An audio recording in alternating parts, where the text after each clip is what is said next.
Praise the lord. I hope you're all good by God's grace. ఈరోజు దేవుని వాక్యం మీతో పంచుకోవాలని ఆశపడుతున్నానండి. సామ్స్ 1-2-3.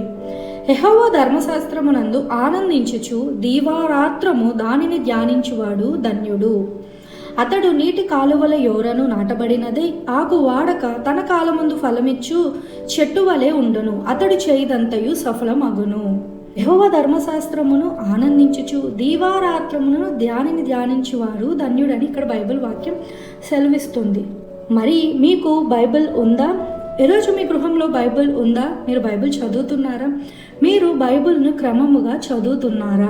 పరిశుద్ధ గ్రంథమైన బైబిల్లో లోకము ఎలాగూ సృష్టించబడింది, మొదట మానవులైన ఆదాము అవ్వలు ఎలాగూ సృష్టించబడ్డారు, పాపము ఎలాగూ లోకంలో ప్రవేశించింది, దేవుడు ఆ పాపములకు ఎలాగ ప్రాయశ్చిత్తమును చేశారు, అసలు యేసుక్రీస్తు ఎవరు, ఆయన ఈ లోకమునకు ఎందుకు వచ్చారు, ఆయన సిలువలో ఎందుకు మరణించారు, ఎందుకు తిరిగి లేచారు, మనుషుడు తన పాపముల నుండి విడుదల పొందుట ఎలాగా, ఈ ప్రపంచము ఏమవుతుంది అనే అనేక ప్రశ్నలకు సమాధానము ఈ పరిశుద్ధ గ్రంథంలో దొరుకును. ప్రతి ప్రశ్నకు జవాబు ఈ పరిశుద్ధ గ్రంథంలో ఉంది అనే విషయాన్ని గ్రహించండి. ఈ గ్రంథము చదువుతున్నప్పుడు పరిశుద్ధాత్ముడు మన పాపపు జీవితములను బయట పెడతాడు. యేసుక్రీస్తు రక్తంలో కడుగు కొనుట ద్వారా శుద్ధి పొందు మార్గమును చూపిస్తారు. దేవుని వాక్యము మన నిజ స్థితిని చూపు అద్దము వంటిది. దేవుని వాక్యము మన ఆత్మకు బలమిచ్చు పాల వంటిది. దేవుని వాక్యము మన శత్రువుని ఎదిరించుటకు అవసరమైన ఖడ్గము వంటిది. దేవుని వాక్యము చీకటిలో నడుచు మనకు దీపము వంటిది. మన హృదయాలను తెప్పరిల్ల చేయు మంచు వంటిది. కాబట్టి దేవుని వాక్యము చదువుట నిర్లక్ష్య పెట్టవద్దు. మన పరిశుద్ధ గ్రంథము 2 భాగాలుగా ఉన్నది. ఒకటి పాత నిబంధన, 2 క్రొత్త నిబంధన. పాత నిబంధనలో 39 బుక్స్, కొత్త నిబంధనలో 27 బుక్స్, మొత్తము 66 పుస్తకములు ఉన్నాయి. మీరు రోజుకు 3 అధ్యాయములు అనగా ఆదివారం 5 అధ్యాయములు చెప్పున చదివితే 1 సంవత్సరంలో ఒకసారి బైబిల్ గ్రంథాన్ని చదివి ముగించవచ్చు అనే విషయాన్ని గ్రహించండి. అయితే బైబిల్ను ఒకసారి మాత్రము చదివితే చాలా అని అంటారా? బైబిల్ను ఒకసారి మాత్రము చదివితే చాలదు. బైబిల్ను 100 సార్లు చదివిన జార్జ్ ముల్లర్ గారిని, అయ్యా ఇన్నిసార్లు బైబిల్ చదివారు కదా, మీ బైబిల్ పరిజ్ఞానము ఎంత అని అడిగారు. జార్జ్ ముల్లర్ విద్యా విధానం ప్రకారము ఎలిమినేటరీ school, high school, college, post graduation ఇలా పై చదువులన్నీ ఉన్నాయి. అలాగూ బైబిల్ పరిజ్ఞానంతో పోల్చిన నేను ఇంకా ఎలిమినేటరీ తరగతిలో ఉన్నట్లే ఉన్నాను అని చెప్పారు జార్జ్ ముల్లర్ బహు దీనతతో. మరి ఒకసారి కూడా బైబిల్ను పూర్తిగా చదివి ముగించిన మనం ఎల్కేజీ మెట్టులో కూడా లేము. కాబట్టి బైబిల్ను మనం మరలా చదివినప్పుడు ప్రతిసారి బైబిల్ గ్రంథకర్త అయిన పరిశుద్ధాత్ముడు గొప్ప గొప్ప మర్మాలను, సత్యాలను మనకు బయలుపరుస్తారు అనే విషయాన్ని గ్రహించండి. ఎందుకు చదవాలి? చదవటం వల్ల ఉపయోగం ఏమిటి అని అనుకుంటున్నారా? దేవుని వాక్యము చదివి ధ్యానించువారు నీటి కాలువల యోరను నాటబడినదే చెట్టు వలె ఫలిస్తారు. వారి చేదంతయు సఫలమవుతుంది. ధర్మశాస్త్రాన్ని ధ్యానించువారు వృద్ధుల కంటే మించిన జ్ఞానము, అనుభవమును సంపాదించుకుంటారు అని ఇక్కడ బైబిల్ వాక్యం సెలవిస్తుంది. సామ్స్ 119:100. నీ ఉపదేశములను నేను లక్ష్యము చేయుచున్నాను, కావున వృద్ధుల కంటే నాకు విశేష జ్ఞానము కలదు. అర్థమైందండి?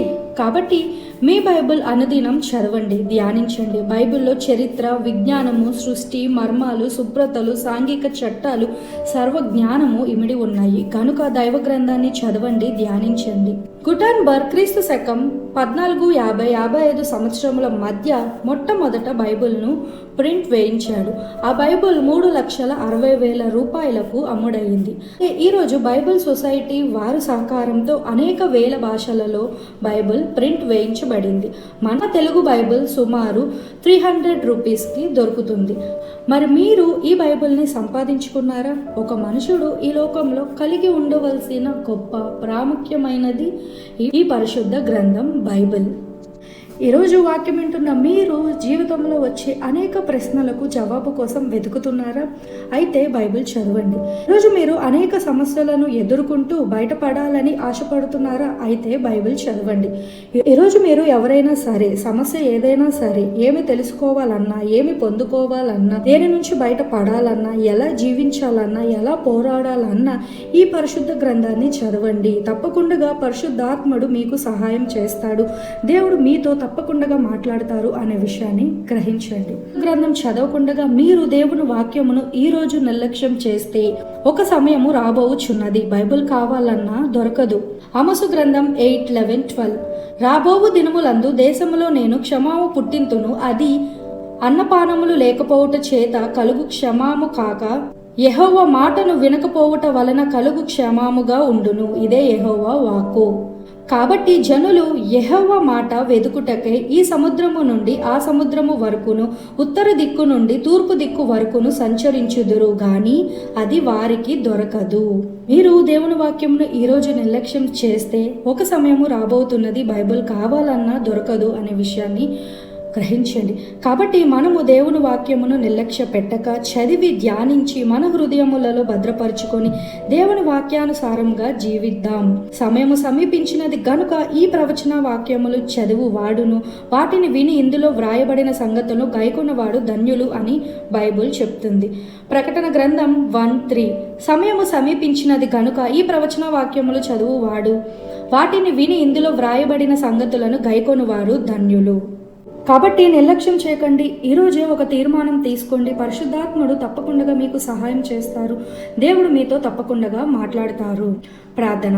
మహాపరిశుద్ధుడా, పరలోకమున్న మా తండ్రి, ఈరోజు వాక్యం వింటున్న మీ బిడ్డల్లో ఎవరైతే ఈరోజు నుంచి బైబిల్ చదవాలని ఆశపడుతూ నిర్ణయం తీసుకున్నారు, ఇప్పుడే మీ బిడ్డలకు తగిన జ్ఞానాన్ని దయచేయమని, చదివిన వాక్యాన్ని అర్థం చేసుకొని వాక్యానుసారంగా జీవించే కృప అనుగ్రహించమని, ప్రతి దినం వాక్యం చదివి వాగ్దానాలను స్వీకరించి గొప్ప విశ్వాస వీరులుగా ఇతరులను బలపరిచే వారుగా ఉండుటకు మీరే మాకు సహాయం దయచేయమని, శక్తితో నింపమని నజరేయుడైన యేసు నామములో ప్రార్థన చేస్తున్నాం తండ్రి. ఆమేన్.